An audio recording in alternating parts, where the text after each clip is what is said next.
மகாராஜாதிராஜ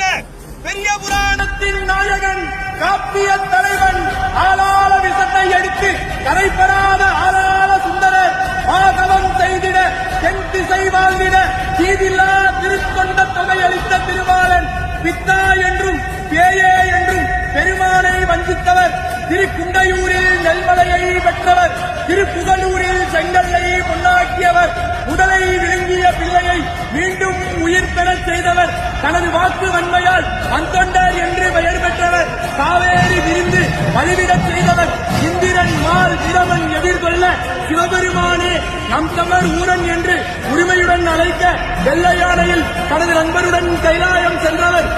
திருமுதுகுன்றத்தில் 12,000 பொற்காசுகளை மணிமுத்தாரில் இடுவதற்கு திருநாவலூர் ஆதிசைவ குலத்தில் தீமை அகல அவதாரம் செய்த